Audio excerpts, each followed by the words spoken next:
सरपंच साहेब काय सांगाल? पुन्हा एकदा तुम्ही AV9 मराठीशी या ठिकाणी संवाद साधताय, तो आरोप सत्य आहे असं तुमचं म्हणणं आहे? खरं सांगायला गेलं तर मी कालपासून बाईट पण ऐकतो आहे आपल्याच माध्यमातून दिलेल्या, पण हल्ला झाला नाही असं म्हणणाऱ्या व्यक्तीला मी पहिल्यांदा सांगू इच्छितो की रात्रीचा आपण कुठल्या अवस्थेत असता. रात्री आपण मला वाटते 8 नंतर किंवा 9 नंतर आपण व्यवस्थित असता का? त्यामुळे तुमच्या लक्षात ते राहिले जाईल किंवा न राहिलं जाईल. आपण काय करता कुणा सगळ्या गावाला माहिती आहे. राहिला प्रश्न माझ्या हल्ल्याचा, तो हल्ला 11:30 ते 11:45 दरम्यान झाला. ही व्यक्ती म्हणते की मी केलाच नाही. कुठला चोर म्हणतो आहे की मी चोरी केली? असा कोण म्हणणारच नाही मी चोरी केली. त्यामुळे प्रत्येक गुन्हेगाराला असंच वाटतं असतं की मी काही केलेलं नाही सांगण्याचा प्रयत्न करत असतो आणि छाती ठोकपणे हे करायला लागलेत. ह्यासारखं वाईट काही नाही.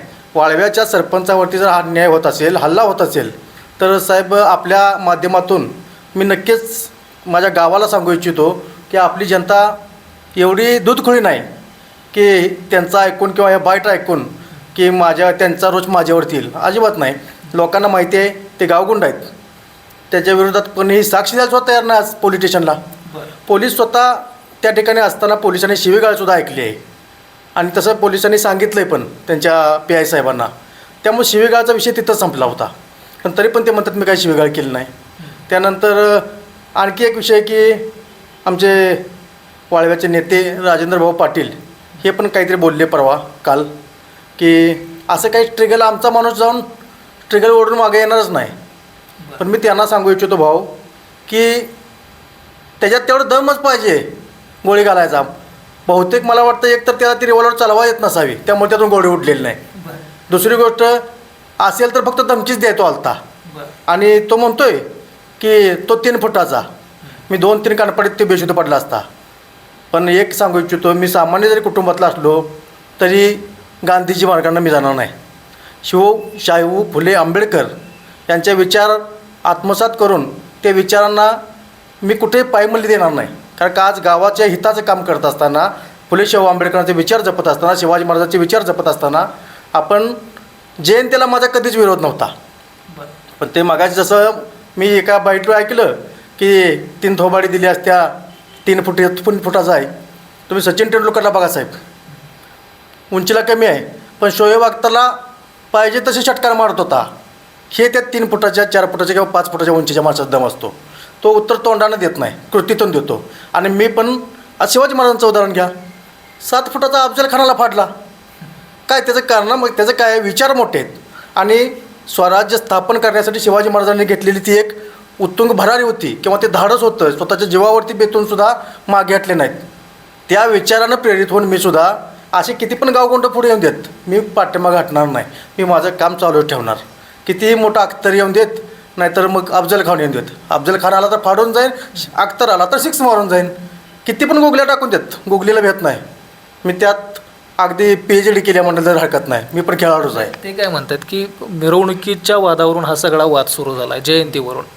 तर त्यांचं म्हणणं असं की डॉक्टर बाबासाहेब आंबेडकरांच्या जयंतीचा तुम्ही द्वेष करता किंवा तुमचा समाज पाठीमागं नसल्यामुळे तुम्ही असं वायबल झालेलं आहे. म्हणजे काय आता बरं झालं विषय जयंतीचा निघाला, वायबल झालेला आहे. एकतर डॉक्टर बाबासाहेब आंबेडकरांची जयंतीच वाळव्यात 2 झाल्या ह्या वर्षी. त्या जयंतीत जास्तच लोकसंख्या माझ्याकडे होती. त्यामुळं यंग जनरेशन थोडंसं त्याच्या बाजूनं असेल, पण प्रत्येकाचे म्हणजे चांगल्या विचाराची जी माणसं होती ती माझ्याबरोबर होती. डॉल्बीला बंदी असल्या कारणानं मी स्वतः डॉल्बी आणला नाही. मीच निर्णय द्यायचा, मीच मोडायचा बरोबर नाही. त्यामुळे मी डॉल्बी नाही आणला. मी बँजो वगैरे असे पारंपरिक वाद्य आणून मी जयंती साजरी केली. ह्यात बाबासाहेबांचे विचार किंवा शिवाजी महाराजांचे विचार जपले जातात. शिवाजी महाराजांचे, डॉक्टर बाबासाहेब आंबेडकरांचे, शाहू महाराजांचे विचार घेतले पाहिजेत. आणि त्यांनी कुठं सांगितलं आहे की डॉल्बी वाजवूनच माझी जयंती साजरी केली पाहिजे? नाही सांगितलेलं. त्यांनी सांगितलं आहे आमचे विचार आत्मसात करा, आपोआप तुमचं गाव असेल नाही तर देश घडत जाईल. त्यात डॉल्बीचा प्रश्नच कुठे येतो साहेब? आणि डॉल्बी वाजवून कुणाचं काय चांगलं झालं आहे? नाही, मला सांगा, आता डॉल्बीचा विषय निघाला तर तुम्ही गावचे सरपंच आहात. आता तुम्हीच मला सांगितलं की जेव्हा आपला संवाद झाला त्यावेळी सांगितलं की गावानं सगळ्या ठराव केला डॉल्बीचा आणि सगळे सदस्य असतील ग्रामपंचायतनं ठराव केला डॉल्बी बंदीचा गावामध्ये. मग हे सगळं असताना त्यांचा आरोप असा आहे की तुम्ही गौरव भाऊ नायकवडे यांच्या वाढदिवसाला डॉल्बी वाजवला.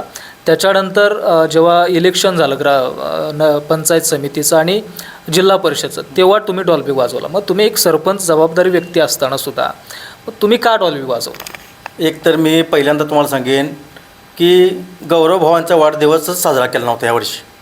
त्यामुळं गौरवभावांच्या वाढदिवसाला डॉल्बी वाजायचा प्रश्नच आला नाही. गौरवभाऊ यावेळी गावातच नव्हते वाढदिवसा दिवशी, ते बाहेर गेले होते. त्यामुळं त्यांच्या वाढदिवसा दिवशी डॉल्बी वाजवला ही घटनाच सत्य नाही, असत्य घटना आहे. राहिला विषय तो झेडपीला वाजवलेला डॉल्बी, आम्ही कुणी तो डॉल्बी सांगितला नव्हता. आणि जरी डॉल्बी त्यावेळी वाजला होता असेल असं तुम्ही म्हणताय, तर मग त्यावेळी त्यांनी ॲक्शन का घेतली नाही त्याच्यावर? त्यांनी असेल किंवा आणि कुणीतरी ॲक्शन घ्यायला पाहिजे होते. पोलीस तिथंच होते, पोलिसांना सांगायला पाहिजे होतं की असं असं बाबा डॉल्बी त्या ठिकाणी वाजतोय आणि तुम्ही त्याच्यावर थांबवा, ॲक्शन तर घ्यायला पाहिजे. त्यामुळे कुणी ॲक्शन पण घेतली नाही. त्यामुळे त्या डॉल्बीचा कुठं प्रश्नच आला नाही. त्यानंतर मग आंबेडकर जयंती आली. आंबेडकर जयंतीला माझ्याकडे हे कोण आलेच नाहीत परमिशन द्या म्हणून.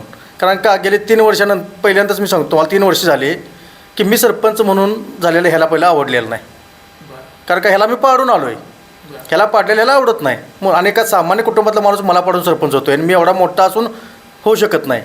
गावाने दिलेलं कौल मान्यच केला गेला पाहिजे ना. आता समाजाचे हित जोपासलं पाहिजे, ते राहिलं बाजूला. माझं कुठं खच्चीकरण करायचं, माझं पाय कसं ओढायचं हे बघण्याच्या कामात यानं सगळं हे केलेलं आहे. आणि डॉल्बीला मी एक सांगतो, त्याने काहीतरी एक पोस्टर लावलं होतं, आधी दारूबंदी आणि मग डॉल्बी बंदी. ठीक आहे की मी मान्य करतो, दारूचं वाईटच आहे, पण आधी तू प्यायची बंद कर ना.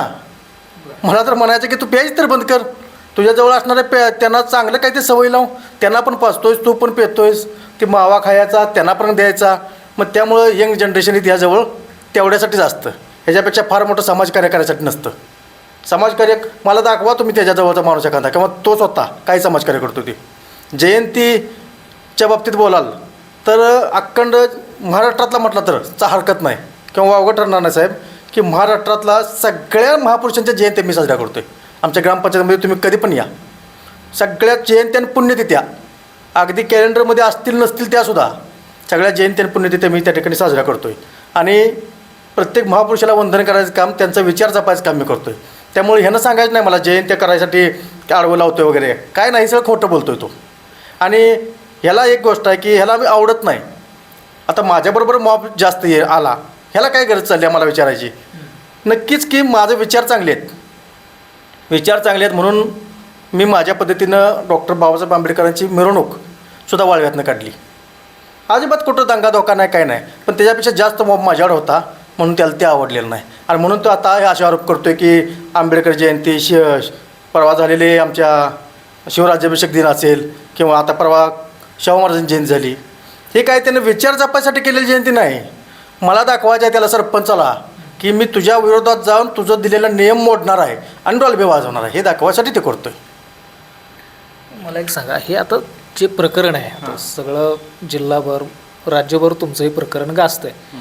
ठीक आहे, प्रकरण झालं, तुमच्यावरती हल्ला करण्याचा प्रयत्न झाला, पण हे तुमचं, मला तर वाटतं की हे वैयक्तिक प्रकरण आहे. म्हणजे तुमचा जो काही वाद असेल तो हे कुठल्याही पक्षाच्या माध्यमातून झालेला नाही किंवा असा सार्वजनिक वाद आहे असं पण काही नाही.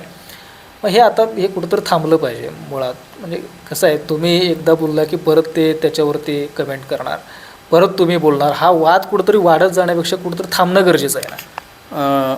एक सांगेन की साहेब, मी अतिशय सभ्यपणे सांगतो, राजेंद्रभाऊ पाटील वयानं मोठे आहेत, आमचे ग्रामपंचायतचे पहिले उपसरपंच होते, त्यांचे ते वडील आहेत.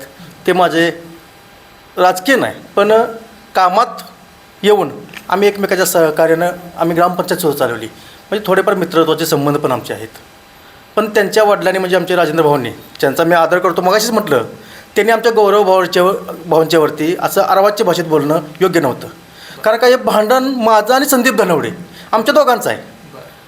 पण हा विषय सगळा भरकटत गेला आणि ते गौरव भाऊंच्यावरती बोलले, तो पाठीशी आहे, तो पाठीशी आहे. अजिबात नाही, गौरव भाऊ यात कुठंसुद्धा नाहीत, आमचे नेते आहेत ते. आणि ते असे कुठेही काही माझ्या पाठीशी किंवा मला फुलवण्याचा किंवा मला पंप मारून हे सगळं करण्याचा अजिबात त्यांनी काही सांगितलेलं नाही. नेते आहेत म्हटल्यानंतर चौकशी वगैरे तर करणार नाही. 100% मला म्हटलं की काय झालं तुझ्या, म्हणजे विचारपूस केली माझी, पण त्यांनी अजून एक सिंगल फोन केलेला नाही पॉलिटिशियनला. का अन्याय माझ्यावर झाला आहे. डॉक्टर बाबासाहेब आंबेडकर काय म्हणायचे की अन्याय करणाऱ्यापेक्षा अन्याय सहन करणारा जास्त दोषी असतो. त्यामुळे मी अन्याय कधीच सहन करणार नाही आणि ताटमानेने जगणार मी. आणि ताटमानेने जगतोय म्हणूनच यांना, या धनवड्यांना मी आवडत नाही. यांचं पहिल्यापासून कसं आहे, गडगंज आहेत. पैशानं मी परवा बोललो तसं आर्थिकदृष्ट्या मोठे आहेत. पण ते राजेंद्र भाऊनी पण सांगितलं की नाही, ते वाळव्याचा विकास वगैरे आणि कारखान्याचा कर म्हणा, एकतर 15 वित्त आयोग, 14 वित्त आयोग हे आत्ता आलेत साहेब. ह्याच्या अगोदर निधी फक्त वसुलीतूनच ग्रामपंचायत चालायची. आणि त्यावेळी ते चालत असताना कारखाना इतका सहकार्य करायचा की अगदी पाण्याच्या मोटर जरी बिघडल्या तर कारखान्याचे कामगारासहित मोटरी जाऊन, कारखान्यात एक मोटरी जाऊन तिथं बसवल्या जायच्या किंवा कारखान्याचे कामगार वापरून. म्हणजे एवढा पैसा पण ग्रामपंचायतकडे नसायचा किंवा वसूल तेवढा होत नव्हता. तर मोठी ग्रामपंचायत आहे, किरकोळ पैशात भागत पण नाही आमचं. अगदी पगार द्यायला आमच्याकडे पैसे नसतात, एवढं वाईट अवस्था ग्रामपंचायतमध्ये असते. पण 14वा 15वा वित्त आयोग आल्यापासून हे आम्ही रुटीन चाललं आहे आमचं. पण त्यापूर्वी कारखाना जरी कर देत नसला तर मला एक सांगावं वाटेल की ते आत्तापर्यंत कारखान्याने भरपूर सहकार्य केले. गावात कामं किरकोळ असतील मोठी असतील, जेसीबी देण्यापासून, मुरुम टाकण्यापासून ते पाणी पुरवठा चालवण्यापर्यंत. महापुराच्या काळात मला सांगा, पाणी नदीला इतकं घाण असतं, पण त्यावेळी ते काय करतात, कारखान्यामार्फत पाणी गावाला पुरवलं जातं. म्हणजे एवढं चांगलं काम तरी करतात. मग आपण त्याच्यावरती बोलणं उचितच नाही वाटत मला तरी. त्या कारखान्यावरती ते हुतात्मा किसन आहेर, पद्मभूषण क्रांतीवीर डॉक्टर नागनाथांना नायकवडी हुतात्मा किसन सहकारी साखर कारखाना म्हणजे आमचं मंदिर आहे. आमच्या वाळव्याचं जे आज वाळवा किंवा वाळवा परिसराचं जे आज आपल्याला यश दिसतं किंवा उज्ज्वलता दिसते ती त्या कारखान्यामुळे दिसते. आणि त्याच्यावर बोलणं आपण उचित नाही. आणि राजेंद्र भाऊंना आणखी कसं आहे की त्यांनी गौरव भाऊंच्यावरती असं का बोलले मला काही कळतच नाही. शक्यतो ते कधी असं लाईन सोडून बोलत नाहीत, पण कोणीतरी आसपासच्या लोकांनी त्यांना सांगितलं असणार आहे काहीतरी चुकीचं म्हणून ते बोललेत. आणि आमच्याही म्हणजे आता ह्या आमच्या गोटात चर्चा आहे की त्यांनी का असं बोलले असतील. त्यांचं आत्ता सध्या तरी जयंत पाटील साहेबांच्या बरोबर थोडंसं दुरावा आहे आणि आमच्या नेत्यावरती टीका करून त्यांच्या जवळ जाण्याचा प्रयत्न करण्यासाठी ते असे बोलले असतील असं आम्हाला वाटतं.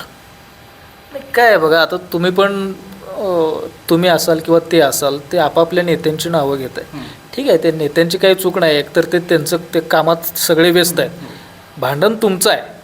मग उगाच नेत्यांची नावं घेऊन त्यांना ह्या प्रकरणामध्ये तुम्ही उगाच ओढवून आणताय आणि परत मग हे सगळं प्रकरण वाढत राहतं. हे कितपत योग्य? मी म्हणतो योग्यच नाही साहेब. अजिबात कुठल्याही नेत्याला ह्यात घेऊन नये. ह्याला राजकीय वळण लावण्याचा प्रयत्न कोणी केला? त्या धनवडेने केला. तो धनवडे तिथंपर्यंत गेला आणि तिथं बैठक लागली गेली आणि त्या ठिकाणी ठरलं की आता आपण काय काय बोलायचं. अगोदर ठरलं होतं, त्यानंतर हे सगळं बाहेर आलं आणि मग आपल्या माध्यमातून आम्हाला प्रसारमाध्यमातून कळलं की ते असे बोललेत. पण असं चुकीचं बोलणं योग्य नाही. कोणालाही असो. मी मगाशीच तुम्हाला म्हटलं की आपण हे कुणाला चुकीचं बोलायचं नाही. समोरच्यानं पण कुणाला चुकीचं बोलू नये. वैचारिक पातळी आपली चांगली असावी आणि आपण त्या पद्धतीनं राहिलं पाहिजे.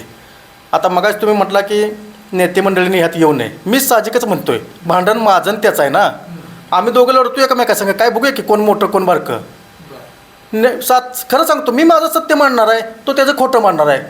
बघूया सत्याला जास्त किंमत आहे का खोट्याला जास्त किंमत आहे. आणि पोलीस स्टेशन त्याच्या पाठीशी आहे, कारण का सातत्यानं तो पोलीस स्टेशनलाच असतो.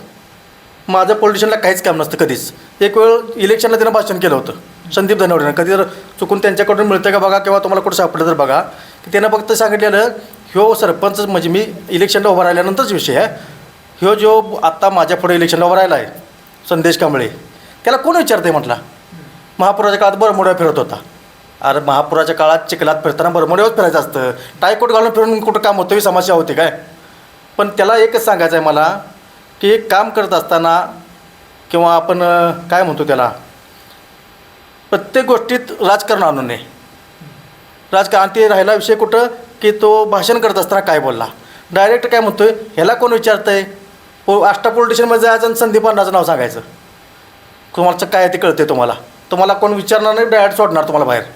एवढी माझी धमक आहे म्हटला. फक्त संदीप अण्णा म्हणायचं, आडनावसुद्धा सांगायचं नाही. मग एवढं पोलीस त्याच्या खिशात आहेत का, हा प्रश्न निर्माण होतो ना साहेब. मग सामान्य माणसानं जायचं कुठं. त्यांचं म्हणणं आहे की मुळात हे प्रकरण घडलंच नाही किंवा मी ते रिव्हॉल्वर घेऊन की रिव्हॉल्वर मारण्याचा विषयच नाही, मी तिथं मुळात गेलेलोच नाही. म्हणजे ते म्हणतात की साईडचे लोक असतील वगैरे त्यांना विचारा किंवा CCTV फुटेजमध्ये कुठं काय दिसतो का तेच बघा. मग काय नाही नक्की तुम्ही म्हणताय हल्ला केला गोळी मारण्याचा प्रयत्न केला, ते म्हणतात मी तिथं गेलोच नाही. मग काय ही चर्चा कशासाठी चालू आहे? एकच सांगेन की एकतर राजकारण कुठलं नाही. मी मगाशी म्हटल्याप्रमाणे माझ्यावरती हल्ला झाला आहे. माझ्या घरातल्यांनी त्याला बघितलं आहे आणि त्याच्याबरोबर जी दोघं ते गेले त्यानं त्याला ओढत नेलं आहे की ह्याला परत बघूया, आता याला काय बोलायला नको असं म्हणून त्याला तिथून ओढत पण नेलं आहे. आणि रात्री 11:30 पावणे 12ला सगळे झोपल्यानंतर कोण बघाय असणार हो साहेब? आणि पोलिसांनी चौकशी केल्यानंतर तिथं कोण नव्हतंच, कसं सांगणार कोण? आणि ह्याच्याबरोबर आलेले काही माझ्याबरोबर नसणार आहेत. आता एक तिथलाच एका मला वाटतं आमच्या घरापासून 1 किलोमीटर लांब आहे, अशा माणसानं जबाब दिला आहे की आम्ही तिथं होतो म्हणून. अरे तू रात्री 12 वाजता आमच्या समाजात काय करत होतास? काही संबंध नसताना तुम्ही तिथं कसं काय येत आहे? म्हणजे तुम्ही त्यांनी दिलेले जबाब वाचले मी पोलीस स्टेशनला. म्हणजे आमच्या समाजातला पण माणूस नाही तो, त्यानं येऊन जबाब दिला आहे की असं असं माझ्याबरोबर आम्ही तिथंच होतो. आणि यांच्या वडिलांनी एक नियम काढला होता, म्हणजे अजून पण तो लागू आहे. यांचे वडील त्या ठिकाणी की 6 वाजल्यानंतर आमच्या समाजाच्या आत दुसऱ्या बाहेरच्या कोणी यायचं नाही. मग रात्री 12 वाजता हा बाहेरचा माणूस तिथं त्याच्याजवळ कसा होता? हा नियम मोडला काय मग तुम्ही?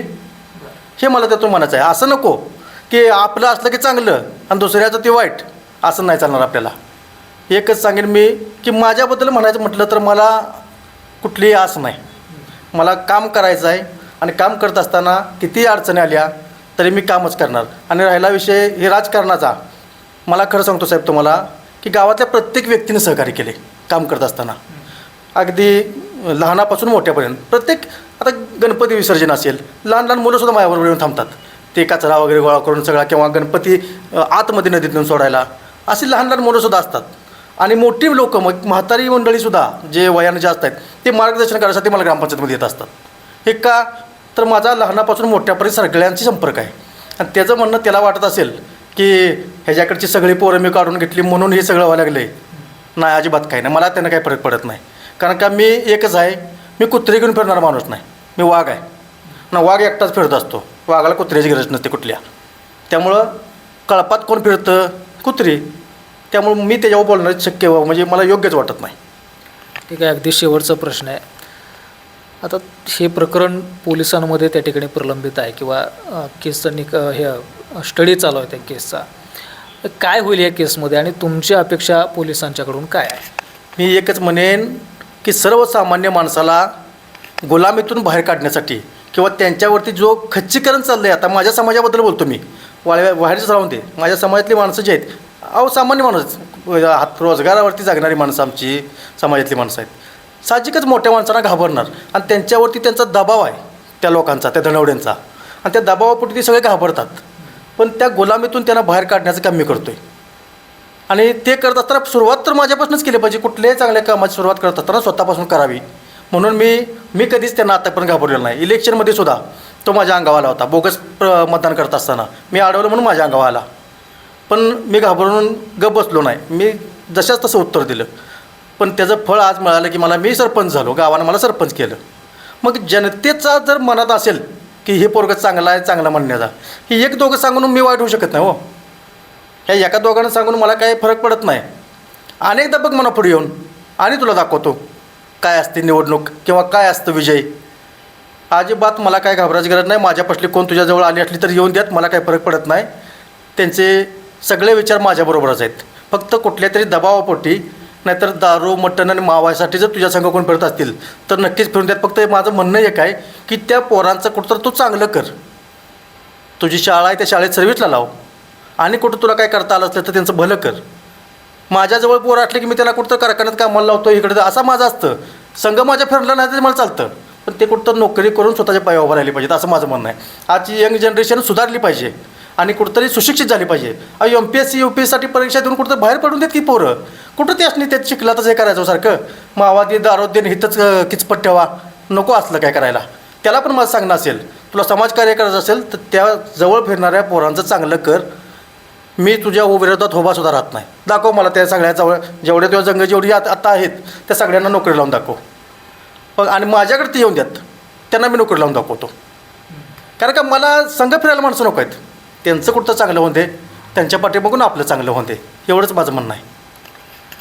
ठीक आहे, तर आपण बघितलं की संदेश कांबळे यांनी त्यांची भूमिका अगदी स्पष्ट केलेली आहे.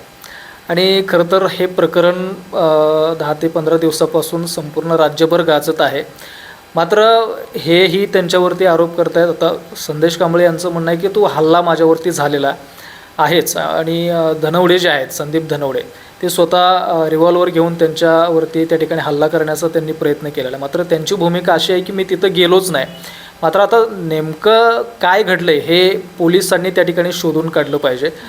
आणखी काय एक बोलायचं? प्रश्न राहिला माझा की आता ही सगळी यांची म्हणजे राजकीय वळण लावलं आहे म्हणून सांगतो साहेब की तुमच्यामध्ये थोडंसं डिस्टर्ब केला मी बोलत असताना की राजकीय. परवा दिवशी आमची एक मिटिंग झाली 30 तारखेला, मासिक मिटिंग आमची ग्रामपंचायती झाली. त्यामध्ये तुम्हाला सांगितलं त्याप्रमाणे दोन्ही पार्टीची सत्ता आहे. मी सरपंच गावाचा आहे. त्यामध्ये सुद्धा आमचे उपसरपंच होते. त्या उपसरपंचाने आमची मिटिंग संपल्यानंतर शेवटला आयत्या वेळच्या विषयामध्ये एक विषय घेतला आणि सांगितलं की परवा जो सरपंचाच्या घरात जाऊन सरपंचावरती जो भ्याड हल्ला झाला त्याचा आम्ही निषेध करतो आणि असा ठराव या ठिकाणी जाहीर करतो. असं त्या उपसरपंचाने, ते त्याच पार्टीचे आहेत ना, मग त्यांनी हा ठराव जाहीर केला असता का किंवा ठराव मांडला असता का? ठराव तसा केला आहे का? तसा केला आम्ही आणि एकमतानं ठराव तो पास पण झाला.